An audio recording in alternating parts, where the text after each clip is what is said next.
दोस्तों, मैं Suryansh Pandey RS educational world में आपका स्वागत करता हूं। तो बेटा हम लोग लीनियर इक्वेशन पढ़ रहे थे और उसमें हमने कुछ वर्ड प्रॉब्लम्स के क्वेश्चन किए थे, है ना।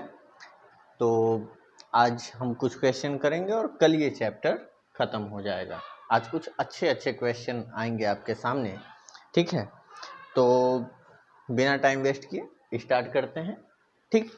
क्वेश्चन नंबर कल कहाँ तक मैंने करा दिया था?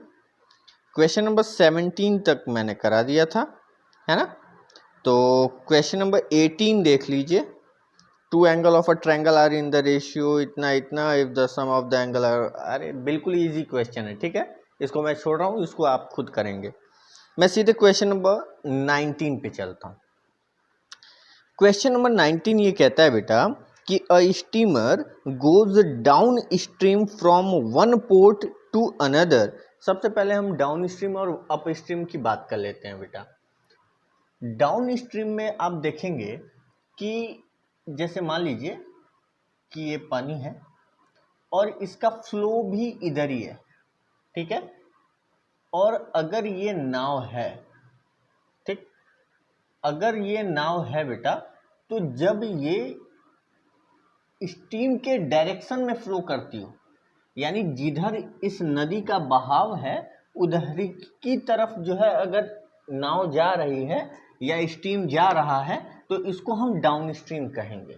लेकिन अगर इसका स्टीम इधर की तरफ जा रहा है और नाव ठीक इसके अपोजिट की तरफ मूव कर जाए, इधर की तरफ मूव कर जाए, ठीक है, तो इसको हम क्या कहेंगे? Up stream. यानी धारा प्रवाह के अपोजिट अगर नाव चल रही है तो उसको हम अप स्ट्रीम कहेंगे। अच्छा, यहाँ पे कॉन्सेप्ट देखो, अगर इस नाव की speed x kilometre per our है, ठीक है, x किलोमीटर पर आवर है, और इस स्ट्रीम की speed y kilometre per our है, ठीक है, तो क्या होगा? जब हम पानी के धारा के साथ चल रहे हैं, धारा के प्रवाह के साथ चल रहे हैं, तो हमारी स्पीड क्या हो जाएगी? बढ़ जाएगी। बढ़ जाएगी कि नहीं भाई? आप जब दौड़ते हो और पीछे से हवा चलती है, याद करो जब हम लोग स्कूल से आते थे, ठीक है, और जो है 12-1 बजे 2 बजे के आसपास छुट्टी होती थी और साइकिल से उधर से आना पड़ता था। अगर अपोजिट में हवा चल रही है तो हालत खराब हो जाती थी घर तक पहुंचते पहुंचते। क्यों? क्योंकि सामने से हवा आ रही है और हम उसके स्पीड के अपोजिट जो है डायरेक्शन में वर्क कर रहे थे, तो हमें टाइम लगता था, है ना। लेकिन सोचो कि हम इधर ही जा रहे हैं और इधर ही खूब तेज हवा भी आए, मस्त एकदम स्पीड, है ना, तो बढ़िया से तेजी से हम निकल जाते थे। ठीक उसी तरीके से आप देखेंगे कि यहाँ पे जो स्ट्रीम है उसकी भी डायरेक्शन यही है और जो बोट है उसकी भी डायरेक्शन यही है ना। तो यहाँ पे जब दोनों के सेम डायरेक्शन होंगे तो टोटल स्पीड इनका क्या हो जाएगा बेटा? सम हो जाएगा, यानी x प्लस वाई हो जाएगा, है ना। अब इस केस में देखिए, यहाँ पे स्ट्रीम इस डायरेक्शन में जा रहा है लेकिन बोट किधर जा रहा है? इसके अपोजिट। अगर मान लेते हैं कि ये x किलोमीटर पर आवर के स्पीड से जा रहा है और ये स्टीम इसका y किलोमीटर पर आवर के स्पीड से जा रहा है, ठीक है, और दोनों एक दूसरे के अपोजिट जाएंगे बेटा, तो ये इसका क्या करेगा? अपोज करेगा, है ना, कुछ तो नुकसान करेगा, तो अपने स्पीड के हिसाब से ये नुकसान करेगा। ये बिल्कुल ऐसा ही होगा जैसा हम ट्रैक व्हील पे चलते हैं, है ना। अच्छा, तो क्या होगा बेटा? यहाँ पे आप x माइनस वाई हो जाएगा, जो रिजल्टेंट स्पीड आएगा बेटा वो x माइनस वाई हो जाएगा। अब आप ये भी हमसे पूछ सकते हैं कि sir x minus why he क्यों होगा? क्या y माइनस एक्स नहीं हो सकता? बिल्कुल नहीं हो सकता बेटा। y माइनस एक्स अगर हो जाए, मान लीजिए कि स्टीम यानी बहाव बहुत तेज है, ठीक, और नाव उसके अपोजिट चलने की कोशिश कर रहा है, तो वो क्या होगा? बहाव के साथ ही बह जाएगा ना। अगर y अधिक हो गया का मतलब क्या हुआ? कि आप बहाव के साथ ही जा पा रहे हो, फिर उसके अपोजिट में तो आप जा ही नहीं पाएंगे, है ना। तो इसलिए जो है यहाँ पे हमेशा बोट की स्पीड क्या होगी? अधिक होगी स्टीम के स्पीड से, और फिर हम आगे की तरफ चलेंगे। वो आपको कुछ ऐसा कंडीशन दे देगा और उसके बाद वो आपसे पूछेगा कि जो है स्टिल वाटर में क्या होगा, यानी अगर शांत जल है, शांत नदी है, तो उसमें फिर बोट की स्पीड बताइए। ठीक है, तो ऐसा ही क्वेश्चन है इसमें, ये आपका कॉन्सेप्ट था। ठीक, तो इसके क्वेश्चन देख लेते हैं बेटा। इजी है, कुछ नहीं है इसमें, कॉन्सेप्ट बस थोड़ा सा समझना है और आप लोग उन लोगों तक पहुंचाइए बेटा जिनको इनकी ज़रूरत है। A steamer goes downward from one part to another in 9 hours। मान लेते हैं कि यहाँ से इसको यहाँ जाने के लिए, ठीक है, यहाँ से यहाँ जाने में इसको 9 घंटे लगते हैं बेटा। ठीक है, पोजीशन ए से इसको बी तक जाने में 9 घंटे लगते हैं। ये कब लगता है बेटा? जब स्टीम के डायरेक्शन में ये जाता है। ठीक है, यानी ये डाउन स्ट्रीम है। It cover the same distance up stream in 10 hour. और इसी डिस्टेंस को जब ये इधर से यानी अपोजिट में आता है तो कितना टाइम ले लेता है बेटा? 10 घंटे का समय लेता है। कह रहा है कि if the speed of the steam be 1 kilometre per hour, यानी इसकी स्पीड 1 किलोमीटर पर आवर है। इस स्टीम की स्पीड जो है 1 किलोमीटर पर आवर के स्पीड से ये जो धारा है वो प्रवाह कर रही है। तो find the speed of the steam in still water and the distance between, steamer की स्पीड हमें निकालनी है और उनके बीच का डिस्टेंस निकालना है, यानी बोट की स्पीड निकालनी है और डिस्टेंस निकालना है। अब इसमें इक्वेशन क्या बनेगा? आप देख रहे हो बेटा कि डिस्टेंस में कोई चेंजिंग नहीं है और हम ये वर्ल्ड फेमस फॉर्मूला जानते हैं, speed is equal to distance upon time होता है। यहाँ पे हमको मिला क्या है? हमें यहाँ पे डिस्टेंस कॉमन मिला हुआ है क्योंकि डिस्टेंस में कोई चेंजिंग नहीं आ रही है ना। तो अगर मैं डिस्टेंस की बात करूं बेटा तो डिस्टेंस इक्वल टू क्या होगा? डिस्टेंस इक्वल टू ये इधर आएगा पड़ोसी के यहाँ, है ना, तो क्या करेगा? अपनी आदत को बदल लेगा, यानी स्पीड इनटू टाइम हो जाएगा, है ना। तो हमें इसका यूज करना है, distance equal to speed into time. Clear है? अच्छा, अगर मान लीजिए कि हम डाउन स्ट्रीम चल रहे हैं, यानी केस फर्स्ट की बात करूं अगर मैं, यानी हम अगर डाउन स्ट्रीम चल रहे हैं, धारा के साथ चल रहे हैं, तो क्या होगा? अगर मैं लेट कर लूं कि हम x की स्पीड से यानी x किलोमीटर पर आवर की स्पीड से जा रहे थे। किसकी स्पीड है? ये स्टीमर की स्पीड है। ठीक है, तो क्या होगा? टोटल स्पीड x + 1 हो जाएगा, होगा कि नहीं होगा? ये डाउन स्ट्रीम का है, एसडी मान लेते हैं। ये स्पीड क्या होगी? x + 1 होगी। अच्छा, उसने टाइम कितना लिया? 9 आवर, यानी इंटू 9। ये फर्स्ट इक्वेशन मान लेते हैं। तो ये तुम्हारा क्या आ जाएगा? Total distance. उसके बाद सेकंड केस में आप देखोगे कि सेकंड में कह रहा है कि अपोजिट डायरेक्शन में आ रहा है। अपोजिट डायरेक्शन में स्पीड क्या होगी? तो अपोजिट डायरेक्शन में स्पीड क्या होगी? बोट की या स्टीमर की स्पीड तो सेम रहनी है, यानी x की स्पीड से आ रहा था, लेकिन ये जो अपोज कर रहा है, स्टीम की जो स्पीड है यानी प्रवाह की जो स्पीड है बेटा, वो उसके अपोजिट है, यानी -1 हो जाएगा। ठीक है, यानी ये स्पीड निकल गया। अब स्पीड इंटू टाइम, टाइम कितना ले रहा था बेटा? 10 आवर, तो इंटू 10, ये आपका हो जाएगा बेटा सेकंड इक्वेशन। तो ये फर्स्ट केस फर्स्ट इक्वेशन और ये सेकंड केस सेकंड इक्वेशन। अब देखिए क्या करना है, क्योंकि डिस्टेंस कांस्टेंट है, डिस्टेंस में कोई चेंजिंग नहीं है, तो दोनों डिस्टेंस आपस में इक्वल होंगे। तो from equation first and second, x + 1 into 9 is equal to x - 1 into 10। ठीक है, मल्टीप्लाई कर लो भाई, 9 का x में आएगा तो 9x + 9 is equal to 10x - 10, है ना। चलिए, सेम बिरादरी एक पास, यानी इसको इधर भेज देते हैं, इसको उधर भेज देंगे। तो 9x ये -10x हो जाएगा और इक्वल टू -9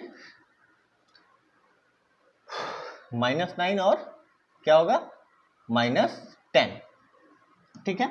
तो 9x - 10x माइनस का x आएगा बेटा और ये हो जाएगा माइनस माइनस प्लस, तो माइनस का 19, माइनस से माइनस का हैप्पी बर्थडे होगा तो x इक्वल टू आ जाएगा 19। यानी जो स्टीमर है उसकी स्पीड कितनी हो गई बेटा 19 किलोमीटर पर आवर। क्लियर है? क्या मेरी बात समझ पा रहे हैं? अच्छा, अब हमें डिस्टेंस निकालना है। तो डिस्टेंस निकालने के लिए हम क्या करेंगे, डिस्टेंस इक्वल टू हमने देखा था बेटा यहाँ पे क्या था, distance equal to speed into time था। ये फर्स्ट वाले इक्वेशन में उठा के रख दो बस, x प्लस 1 इंटू 9 यानी 19 प्लस 1 इंटू 9 और यहाँ हो जाएगा 20 into 9 is equal to 180 kilometre. Clear है? सॉरी, किलोमीटर, ठीक है। यानी आपका डिस्टेंस कितना आ गया बेटा 180 किलोमीटर और स्पीड ऑफ बोट या steamer 19 kilometre per our. I hope कि आपको ये समझ में आ गया होगा। आप इसका स्क्रीनशॉट ले सकते हैं, ठीक है। चलिए आगे बढ़ते हैं। Next question, boat and steam से बेटा ये इंपॉर्टेंट है, ये आपसे जो है क्वेश्चन पूछा भी जाता है, ठीक है। तो इस केस को याद रखिएगा, as it is same type के ही क्वेश्चन पूछे जाते हैं आपके लेवल तक। और फिर कह रहा हूँ बेटा कि ज़रूरत वाले लोगों तक इसको ज़रूर पहुँचाइए, मैं इसमें कुछ नहीं छोड़ रहा, ठीक है। एज अ ट्यूशन आप इसको पढ़ सकते हैं, एज अ कंप्लीट क्लास आप इसको पढ़ सकते हैं। जो क्वेश्चन मैं छोड़ रहा हूँ अगर उसमें कोई डाउट होता है बेटा तो लिंक में मैंने अपना जो है टेलीग्राम दिया हुआ है, टेलीग्राम का लिंक दिया हुआ है, सॉरी टेलीग्राम कह रहा हूँ, इंस्टाग्राम का लिंक दिया हुआ है, तो आप वहाँ से जो है हमें मैसेज डाल सकते हैं और मैं आपका रिप्लाई कर दूंगा, ठीक है। अच्छा, क्वेश्चन नंबर 20 की तरफ बढ़ते हैं। बढ़िया क्वेश्चन है। The distance between two station is 300 kilometre. दो स्टेशन के बीच में 300 किलोमीटर का डिस्टेंस है, ठीक है। 300 किलोमीटर मान लो ये है स्टेशन ए और ये है स्टेशन बी, ठीक है। अच्छा, उसके बाद कह रहा है कि two motorcycle start from this station and move toward each other. एक बाइक यहां से चल रही है और एक बाइक यहां से चल रही है, दोनों एक दूसरे की तरफ चल रहे हैं, ठीक है। मान लो इसको P है या इसको R मान लो और यहाँ से S मान लो, ये दोनों जो है एक दूसरे की तरफ मूव कर रहे हैं। अब कह रहा है कि the speed of one of them is 7 kilometre more than that of the other. यानी एक की जो स्पीड है, यानी मान लो इसकी स्पीड अगर x है तो इसकी स्पीड कितनी होगी x प्लस 7। आप इसको सेकंड टू वेरिएबल में भी कर सकते थे, इसको x मान लेते, इसको y मान लेते और y equal to x plus 7 मान लेते, ठीक है। तो मैंने डायरेक्ट x प्लस 7 मान लिया है ताकि वन वेरिएबल में ही हम डायरेक्ट एक आध स्टेप कम हो जाए, डायरेक्ट पहुंच जाएंगे। क्लियर है? चलिए, तो एक की स्पीड x की स्पीड से इधर की तरफ मूव कर रहा है और दूसरा जो है x प्लस 7 की स्पीड से इधर की तरफ मूव कर रहा है। अब कह रहा है कि if the distance between them after 2 hour of their start is 34 kilometre. बेटा ये की पॉइंट, की लाइन है इस क्वेश्चन का। क्या कह रहा है कि if the distance between them after 2 hour of their start is 34 kilometre, यानी यहां से ये स्टार्ट कर रहा है, ठीक है, 2 घंटे तक ये भी चल रहा है और यहां से ये स्टार्ट करके 2 घंटे तक ये भी चलता है। 2 घंटे चलने के बाद इनके बीच का जो डिस्टेंस है वो 34 किलोमीटर बचा है, ठीक है। तो 2 घंटे इधर ये चला, 2 घंटे ये इधर चला, तो 2 घंटे में ये चला कितना है कि नहीं? 2 घंटे में r कितना कवर किया डिस्टेंस और 2 घंटे में s ने कितना कवर किया है डिस्टेंस, ये देख लेते हैं। तो हमें ये पता है बेटा डिस्टेंस इक्वल टू क्या होता है, स्पीड इंटू क्या होगा, टाइम, है ना। तो स्पीड कितना है बेटा, x एक तरफ से लेते हैं पोजीशन A का, ठीक है। तो x इंटू टाइम कितना, 2 आवर। उसके बाद अगर मैं इसकी बात करूं पोजीशन B की, तो यहां से हो जाएगा x + 7 स्पीड इंटू टाइम यानी 2 आवर, ठीक है। आवर लिखने की जरूरत नहीं है, ठीक। अच्छा, तो ये इन्होंने क्या किया, टोटल डिस्टेंस कवर किया। एक काम करते हैं, टोटल डिस्टेंस 2x और इनका कितना हो जाएगा प्लस 2x + 14, है ना।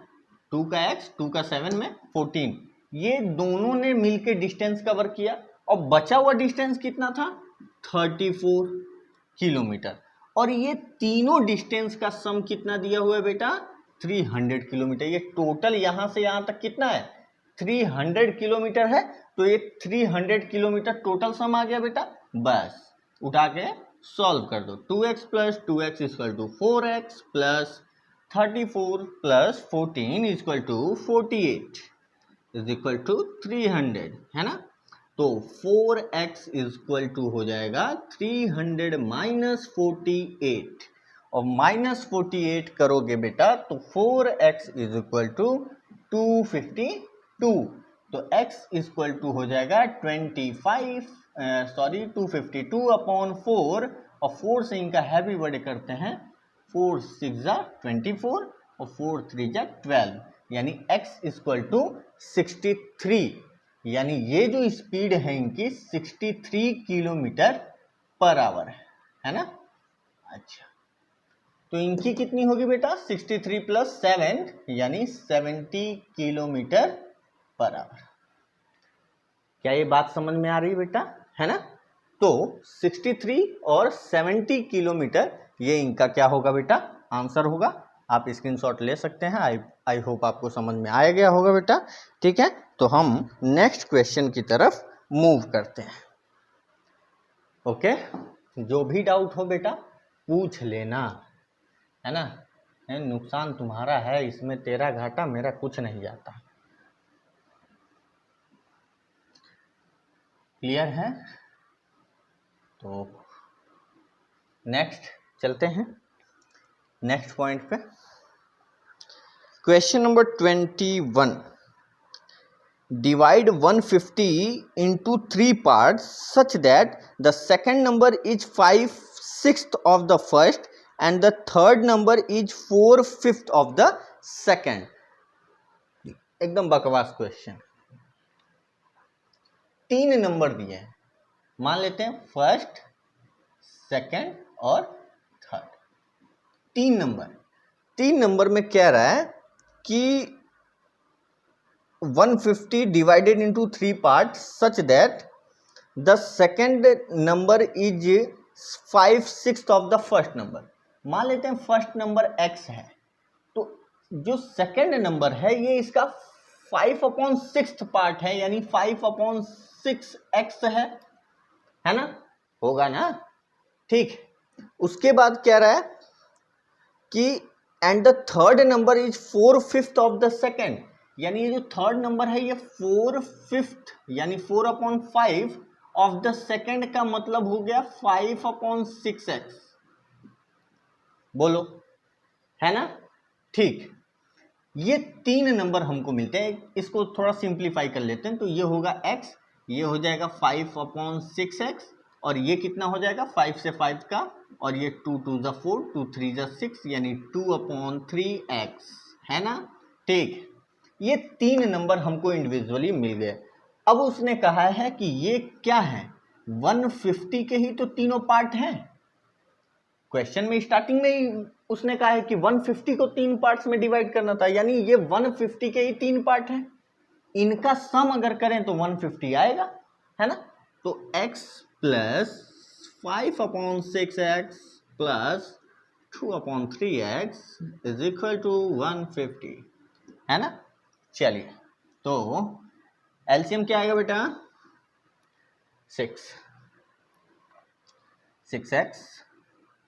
Plus 5x plus 3 2 4x is equal to 150। बस क्रॉस मल्टीप्लाई कर लो, 6 4 10 5 15, 15x इज इक्वल टू 900, है ना।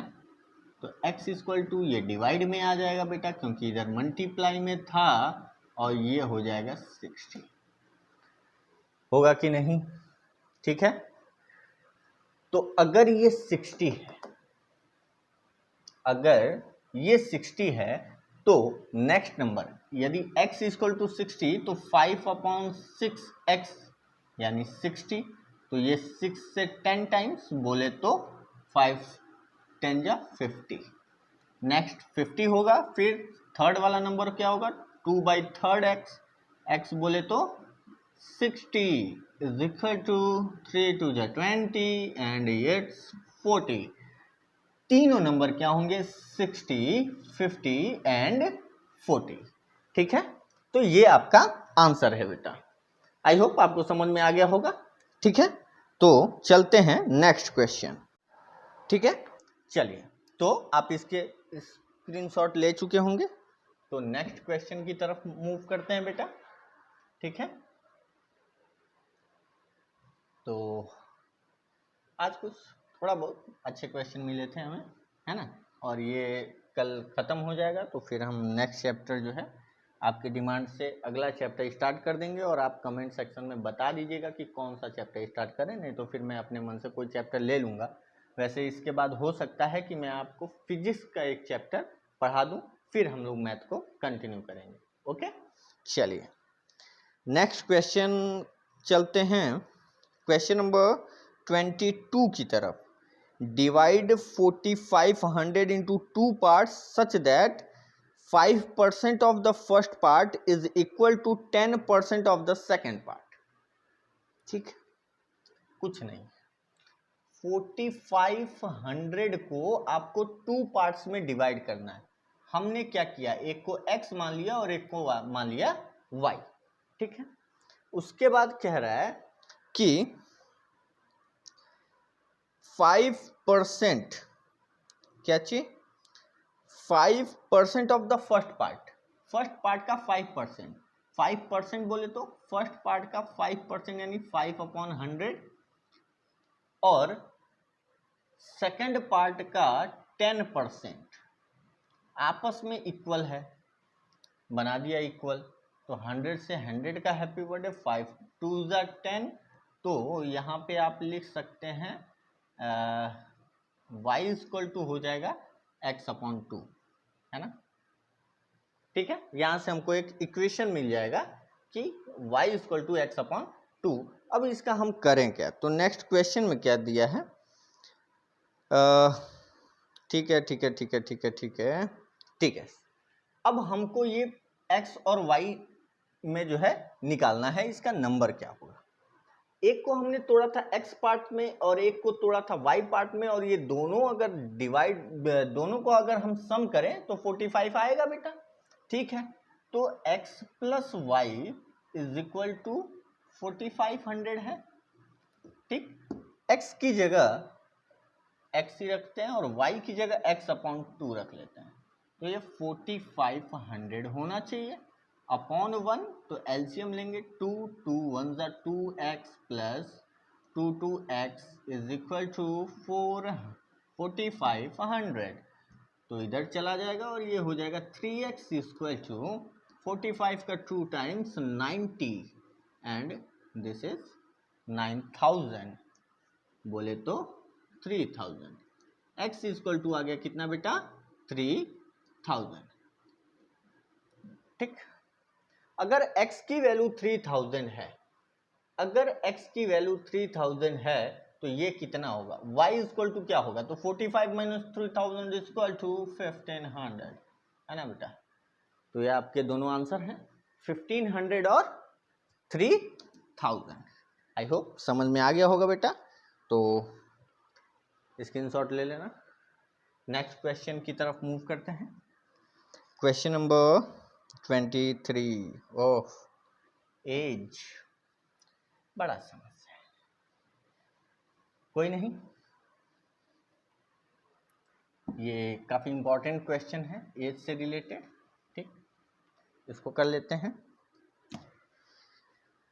क्या कह रहा है कि Rakhi's mother is 4 times as old as rakhi.